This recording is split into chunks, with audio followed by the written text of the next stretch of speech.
Before I start, I thought I would give a quick overview of what a courtroom is, its purpose, its participants, and the process.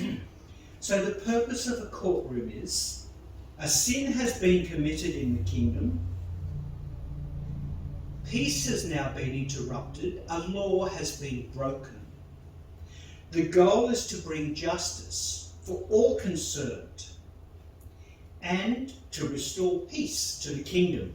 And a courtroom's proceeding must also include a sacrifice that the sinner must pay. The participants in a courtroom are a judge. When they walk in, we all bow and we all see that they are the person in charge. There is the criminal. It's the sinner. It's the one who broke the law. There's the innocent victim. It's the person who has been affected by the sin. The prosecutor. They are to gather the evidence to prove that the sinner did something wrong and how they broke the laws of that kingdom. There are the witnesses. They're the called to the stand people. They can be the experts. They're the ones with lots of letters after their name, with forensic words and things like that. They're really important people. And then you call your character witnesses. Like you would call one up and you'd say, could you tell me a little bit about the sinner? And he'd say, oh yeah, he can drink 7 schooners in 1 minute. He's so cool. And you don't want that witness. That's not the one that you want. You can call on the police, which are the people who carry out the law. The victim or the sinner can also be called to the stand. Sometimes there's a jury, but that will only be required if the sinner will not confess their sins. If the sinner says, I confess, then you don't need a jury at that point. You will then just go into the court case. But if a jury is needed, they will go off and find a jury ready for when the court case happens. And then you have the onlookers, the people at the back of the courtroom, the people who are supporting the sinner, the people who are supporting the victim. The press might be there, and they're all yelling, justice, justice, justice. That's what they want to do at the back. The process, the timeline, if you like, is a sin happens. We're just travelling through time, and suddenly a sin happens. That's because someone broke a law.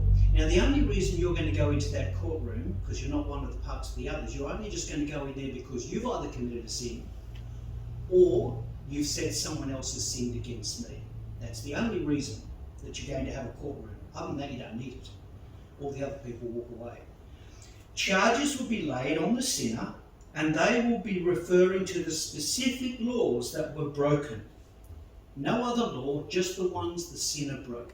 Nothing else is talked about, just those ones. The sinner will be immediately asked, how do you think you plead to those sins? Again, that determines whether you need a jury. The evidence is then gathered, the facts negotiated, extensive documents compiled, and then an overview brief is put on top. And everything is handed to the judge. This will include the points that I agree on and that we don't agree on. But they're all handed to the judge. A date is then set for a hearing so that the judge can hear everything. There's no rocket science in that word. After everything has been said and done, the judge summarises the case and announces their verdict for each particular charge. The judge also will prescribe a punishment or a sacrifice for each of the sins that he finds the sinner guilty of. Now, sacrifice is an interesting word because if I'm saving $200 a week, that's a sacrifice, but at the end of the year, I buy a new car, that's a willing sacrifice. There's another one which is called an inconvenience sacrifice. If I'm a multi-millionaire and I get a $100 parking fine, that's an inconvenient sacrifice. However, if you've got a single mum who's got 3 kids, the oldest is 10, and she's got $90 in the bank. She's just picked up medication from the shop. It was pouring with rain. She parked outside the medical centre and she got a $100 fine. And now she can't buy the birthday present for her oldest son. So what she does is she takes her $90, she breaks into the piggy bank and takes $10 out of her son's piggy bank and pays the fine. How horrible is that? But get over it, because that's what a law court says. She owed the $100, she broke the law, she's got to give it to her. That's not fair. Well, that's true. But I'm sorry, that's how courtrooms work. They're not pretty things. They're not a nice place to visit. A sacrifice must be a discomfort. Otherwise, no justice is going to happen. Because how many times we say, you only got 1 year? There's no justice there. The judge will say then, after he's given that out, case closed. And we're all, how many people walk out of the courtroom saying, well, I would have said, we reopen cases all the time. Let me read you, I'm just going to read this bit because the role of the judge is very interesting. We need to understand that when we're talking about the 3 courtrooms of life. The role of the judge is only to preside over the court proceedings, either alone or as part of a panel or with a jury. They are not to decide if you are guilty of a sin. That's interesting. They are not to decide. The judge only decides on whether or not the prosecutor has proved either the evidence to prove that the sinner is guilty. That's what they have to do. The judge must remain an impartial decision maker in the pursuit of justice. Otherwise, they'll be called a corrupt judge. The judge may provide an independent and impartial assessment of the facts and how a particular law of that kingdom applies to those facts. When a person does not confess their sins, a jury will be required. The judge and the jury each have very different parts to play. The jury must listen to the evidence from the prosecutor and decides who and what to believe. They decide what the facts are of the case, and they are the only ones who can decide whether a sinner is guilty or not. The judge is bound by the verdict of the jury. Regarding the sacrifice, they must not show mercy, and they are not allowed to overpunish. Like they can't let a murderer walk free, and they can't put someone in prison for a $100 parking fine. That's not justice. The sacrifice must do, the sinner must do, will be in a direct proportion to equivalent sins that have happened in the past. That's justice. How powerful is the power of your confession in the courtroom? Of whether you say, I sinned or not. Very powerful. So what are the 3 courtrooms of life? They all have the same participants, the same purpose and the same process. The first courtroom that we travel in life is man's courtroom. It's an earthly courtroom that we may or may not visit. The laws used in this courtroom are written using the knowledge of good and evil according to the kingdom that you live.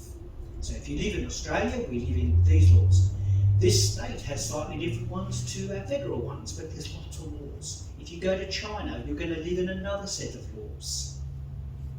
Every participant in the courtroom is of mankind. The judge did not write the laws. They must only use the ones of that kingdom of at that exact moment the sin occurred. So you'll see somebody they only got six months for that. Gosh, the same guy did the same thing last week and he got 6 years. Well, hang on, the guy who did the 6-month sentence, he did that in 1967, and that was the sentence then. So you have to find the law, the punishment, and line it up with the time that the sin happened. Oh, but that's not fair. Well, sorry, that's called law.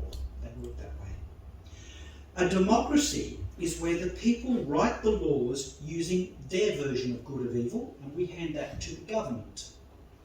A dictatorship is where they write the laws and tell us how to live their version of good and evil. And it's interesting, I think with Australia, we're somewhere around in the middle there, because we have a democracy where they're saying to us, we want your advice, but we have the Prime Minister telling us how to vote. So there's a slight interesting balance happening here. I'm not being positive or negative. The guy on the other side, just a few years ago, said you've got to have an injection, otherwise you can't go into the shops. We're sort of sliding towards this dictatorship that I'm not quite sure whether it's really good dictatorship would be the dictator loves us. But that's a different story. The second courtroom that we will visit during our life is the religious courtrooms, or perhaps described as the spiritual courtroom according to your faith. The laws used in this courtroom are written using the knowledge of good and evil according to the spiritual leaders of that kingdom. These courtrooms have names on the door. It says Catholic, Protestant, Buddhism, Muslim. The rules that are used in those kingdoms are written in that kingdom there. Would I say even that we, GCC, we have our laws? But I actually know how humble, and we are in a very place where we read the word.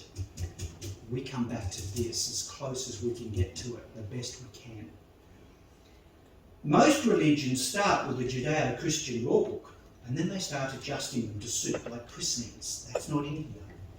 But we'll do that anyway, just hoping that the baby will go to heaven. We just sort of changed it a little bit.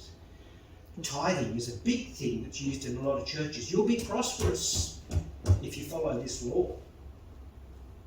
Buddhism, that's an interesting one, because they always say that's not a religion because it's just a way of life. Well, I'm sorry, some people come back as a squirrel, some people come back as a king, some people... There's got to be a judge in there somewhere. Who's going to say who's going to come back at what? They still have a judge. There's a courtroom of religion in that. Every participant in this courtroom is mankind. The laws used to prosecute are mankind's interpretation of the spiritual book that they used and they point to and its version of good and evil. The sacrifice will either be a penance that you must pay now, or I love the other one, which is a fear one. You know the one when mum uses, the court one at home, says, wait till your father gets home? Well, it's wait till you meet the father, because that's when you're going to get big problems. That's the religious court. The third courtroom in life that we visit is my courtroom, the one inside my head. I visit that all day, every day.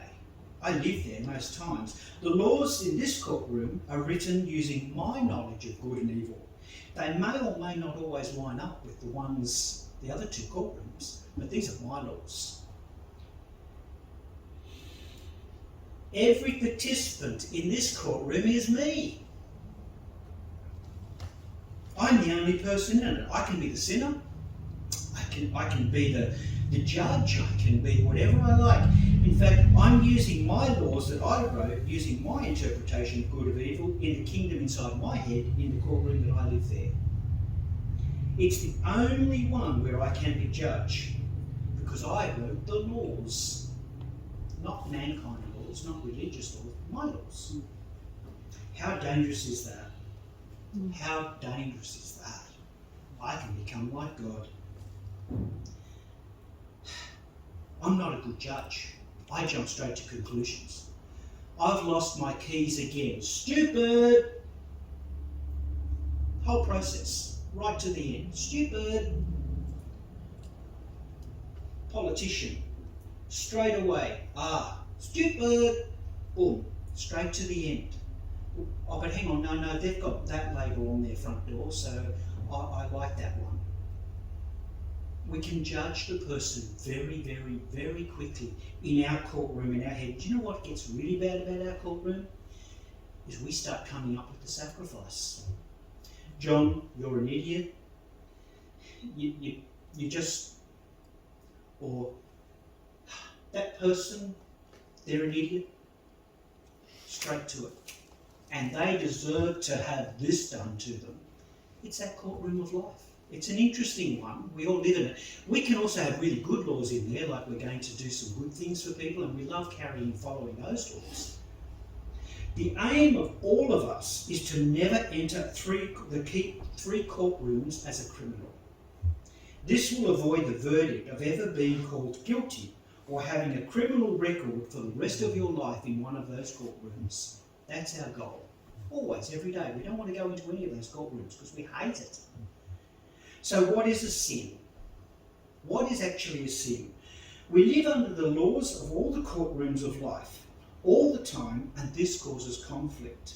It makes it difficult to prosecute a sin when the understanding of good and evil keeps changing depending on which courtroom of life that you stand in. True. A sin is only a sin if it's illegal in the courtroom that you stand in. Here's a good one, and Glenn and I were chatting at the start, and we were talking about speeding. The courtroom in man's law says I can do 60, but I'm sorry, John's courtroom says 70 is okay. And I think man's courtroom is stupid. But I know that there's a lot of people out there who think John's courtroom is stupid, because you've got to follow the law. See the challenge we've got here? Here's a big one. 2 men want to get married. If I stand in man's courtroom right now, I haven't committed a sin if I marry a man. I'm sin-free. I'm not guilty. And then if I add to that, in my head, I go, you know what, it's okay. They love each other. Why not? It's okay. I go to the 2 courtrooms out of 3, it's okay. And then I go to all you religious people and you say, that's wrong, that's illegal. And I'm going, well, you haven't even read your own book. It says love, accept, do all the right things. Go and read your own laws. Because my 2 out of 3 says I'm okay. See the challenge you've got there? When you're travelling around the courtrooms of life, it's really difficult. Courtrooms have soundproof walls. You cannot shout to the one and the other one and tell them what they're doing wrong, because all walls are soundproof. Otherwise, nothing can get out of that courtroom. Do you know what I love? Jesus could separate the courtrooms of life. He was brilliant at it in every discussion. Matthew 22, 17 to 22. Tell us then, what is your opinion? Is it right to pay the imperial tax to Caesar or not? But Jesus, knowing their evil intent, who was trying to find, we're going to make you illegal somewhere. You hypocrites, why are you trying to trap me in one of the courtrooms, basically? Show me the coin that's used to pay the tax.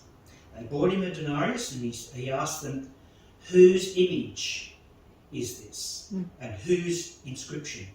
Caesar's, they replied. And then he said, so give to Caesar what is Caesar's and give to God what is God's. Boom. Legal, totally guilt-free in both courtrooms. They were trying to trap him in one. They all walked away. How beautiful is that? He said, I can make you guilt-free in both. Just follow both courtrooms' laws.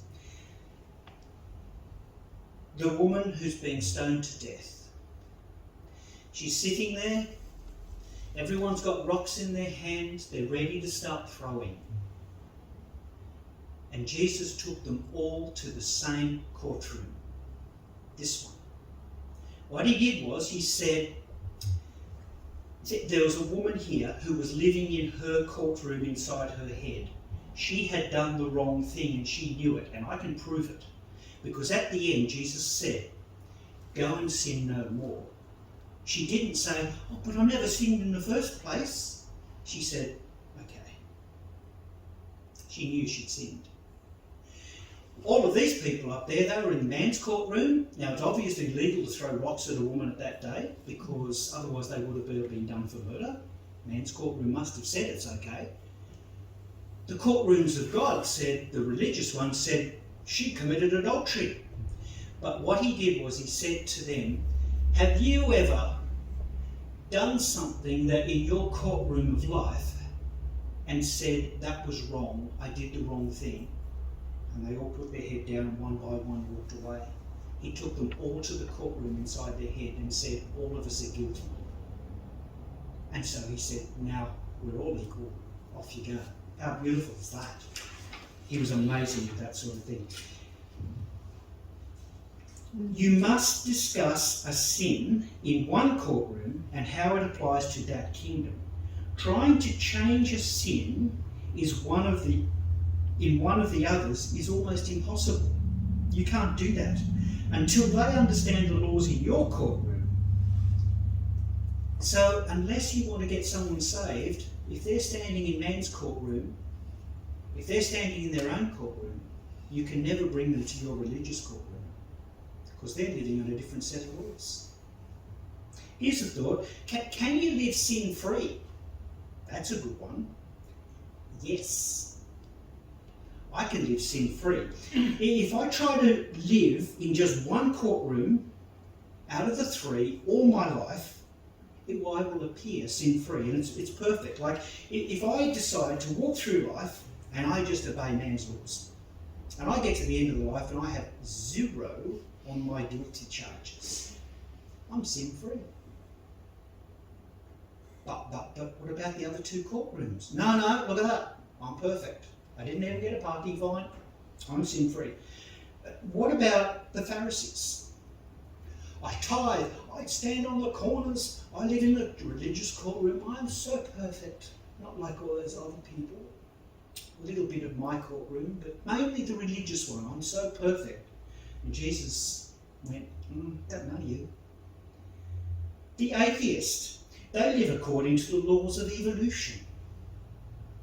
I'm perfect. I'm sin-free because everything that's happened, I just accidentally got here. And it's perfect. So I'm sin-free because I got here that way. Human rights activists. I believe, and this is mine, I don't care about man's laws, I'm going to chain myself to a tree because I'm in charge. I can do whatever I like. But it was illegal to do that in man's courtroom, to chain yourself to that tree and be on that person's property. I don't care. Is perfect freedom found by having no laws? That's lawlessness. Thus, avoiding having to plead guilty in any of the courtrooms because there's no laws. Wouldn't that be cool? No. 0 laws, no guilt. Yay! I want that one. Or is perfect freedom found when we find a perfect set of laws that everyone is willingly following? We never get to either one of those. I've actually discovered how to find perfect peace in all three courtrooms of life. What I'm going to do at the end is I'm going to give you all a little bit of paper, and they're my laws. You are to follow them for the rest of this week, all of you, because that's going to bring perfect peace. And I know, Jin, you are going to have Vegemite every morning, because I know that he doesn't like Vegemite. But you are to follow my laws, okay? Vegemite every morning, Jen, please. Because that's perfect peace, because you're all following my laws. There was a time in my life when I found myself guilty in all 3 courtrooms of life for exactly the same sin. In man's courtroom, I'd broken the law, and they said the sacrifice for that is go to hell. In God's courtroom, I broke the laws, and the sacrifice for that was go to hell. And inside my head, if I said, if ever I do that, I deserve to go to hell. The punishment was the same in all 3 courtrooms, and it wasn't a nice feeling. The only thing I had left to do was to give up, was to confess I'm guilty. There's nothing else I can do. All 3 courtrooms of life said I'm guilty. I surrendered. I then decided to make a faith step. Romans 10:13 says, "For whoever calls on the name of the Lord shall be saved." So I decided to believe the words of what Jesus had said and who he said he was. I didn't go to the other three courtrooms of religion, of man, or my own head. I went to the person and I said, "Who do you say you are?" And he said, "I am God. I am the eternal judge." Did it work? Did I get saved? No. Nothing happened. I didn't get saved. In fact, the three courtrooms of life started getting worse. Everybody started hating me. In every courtroom I go to, they hated me. I confessed my sins and I was now feeling bad. However, I had made a faith step to take the Holy Spirit into the three courtrooms of life every time I visited them. You see, when I went into the courtroom of man's courtroom, I'd be saying, "But the prosecutor's lying. They're not telling the truth. What do I do?" John, listen to their words. They're the same as mine. You did the wrong thing. Listen to the prosecutor. But I don't want to. Pray for my enemy, the people at the back of the courtroom. Pray for them. But I don't want to. Lord, will this help me? No, that won't help. Don't need to do that. Just seek me. Bring me into the courtroom. The courtroom at 2 a.m. in the morning when I'm lying there saying, "You're an idiot. Look what you've done." And he's saying, "It's okay, buddy. I've got this. Trust me. Trust me."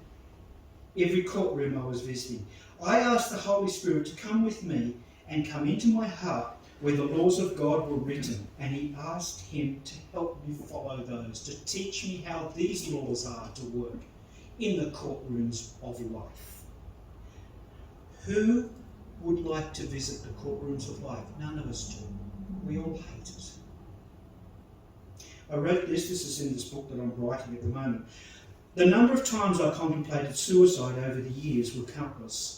It seemed any amount of what I did, including my addictions, did not bring the relief from the pain of visiting three courtrooms. I always felt something had to die to fix everything. I just didn't know what had to die. On reflection, I now realise that a physical suicide would have only ended the life of what I was. It would not have addressed the deeper spiritual issues of the feelings that I had of shame and guilt. I believed a physical solution was going to solve my spiritual problems. The Bible describes another type of suicide. It says in Mark chapter 8:35, it says, "For whoever wants to save their life will lose it. But whoever loses their life for me and for the gospel will save it." How does that work? Whoever gives up their life, whoever surrenders to their life to God, whoever submits themselves to a higher power, whoever confesses every sin and pleads guilty and falls on their sword, they will be saved. I realised I had to die, but spiritually. I had to give up on the inside, not in man's courtroom, not in the courtrooms of life. I had to die in here and submit this courtroom, and that courtroom to a higher power. It's what I did was I accepted the Holy Spirit into my heart, and no longer was I alone in any of the courtrooms of life. But I have a surprise. There's a fourth courtroom. It's called the courtroom of death. This is the one which has a lot of sting. It's the one where the final judgment happens. The hearing date has been set after we die. The case is closed on the day that Jesus returns. No amount of plea bargaining will work here. This is where all the verdicts from the three courtrooms of life will be on trial. Every single one will be there. The participants are locked in their place in this one. The judge will be the God of Abraham, Jacob, Isaac, King David, your great-grandmother, and the judge who told Jesus to go to hell. That's a pretty powerful judge, because Jesus said, do I really have to go? And God said, yes, you have to. There's a purpose for this. He also wrote the laws in this kingdom. I will be the criminal. I'm the sinner. I can't be anything else. I am locked into that position in this courtroom. I can't jump over and change anything. The prosecutor is Satan, and he, this time, is not telling lies. He presents a case laughing. He argues, and God keeps turning over the page and goes, yes, he did that. Yes, John did do that. It's all written there in this book. The prosecutor has a watertight case. I can't point out the laws that I didn't break, because in this courtroom, if I point to any of the other laws that I kept, it says that I've already broken those as well. I'm going to be copying the punishment for them as well, and I didn't even break them. The thought of throwing the book at me comes to mind. That's what's going to happen in this courtroom. Every witness that I had brought to the stand in the courtroom, they were disqualified because they had sinned themselves. Their story was not good enough. I couldn't bring one other person to the stand. The onlookers at the back of this spiritual courtroom are the demons and the angels, and they're yelling, justice, justice. Because they want to see a judge being just, not corrupt. And I know that the sacrifice is hell. So, in that courtroom, you decide to try something again that worked in the courtrooms of life. In Romans 10:13, you remember it. Whoever calls on the name of the Lord shall be saved. So you call Jesus as a witness to the stand. And then God says, excuse me, what are you doing here? You're my son, but half of you is mankind, and that half didn't sin. You don't need to be here. And are you going to associate yourself with this criminal, this sinner? How can you do that? There's no need for you to do that. Did you know this person during their time on earth? And he looks and he says, yes. Yes, I did. There was a time in one of the courtrooms of life where he sat there and confessed his sins. And he said, I messed up really badly, and I'm so sorry. And he was on his knees. Go to the back of your book there, God. In the judge, I wrote it in there. I wrote his name on that day when he confessed his sins in the courtrooms of life. Satan then jumps smiling and says, even his witness said that the guy sinned. Ha! Look at that. You've lost the case. And God's going, I'm sorry, Jesus. I'm sorry, John. You've lost the case. And then Jesus does this. I did the sacrifice for him before he was born, years back. Before he even came to the courtrooms of life, I did the sin. I did the sacrifice. God goes, case closed.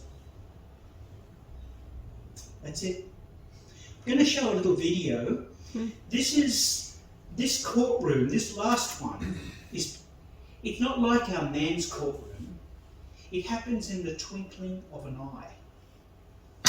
It's like that. It's shorter than that. It's not even 1/1,000,000th the length of that time. This is a little video. Just have a look at this. It's a David Jeremiah video, which I love. You may have seen it.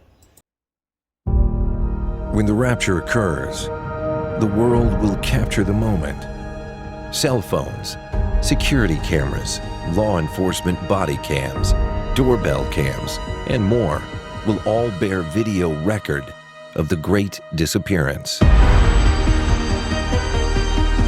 The world will reel with concern from watching the strange, mind-boggling, and unbelievable video footage that goes viral across the globe.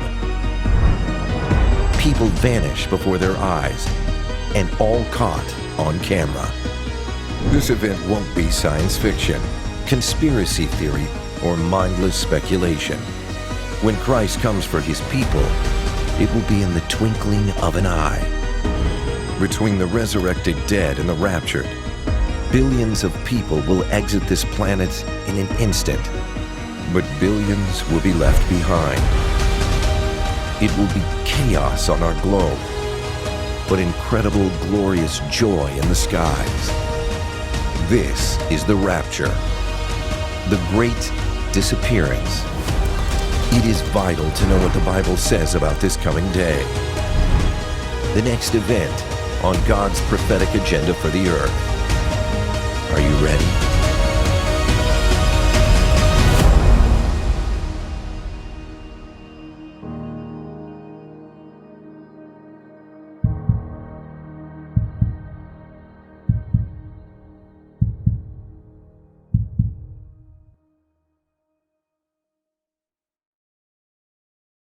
When I started realising that the courtrooms of life are all going to be brought together at the courtroom of death, that I guess what I'm sharing today is just a walk that I've been through that God's helped me to understand Him. It may not be perfectly all put together. There may be courtrooms now going on thinking about where I've been, but at this point, for me, I suddenly realised the incredible power of being saved.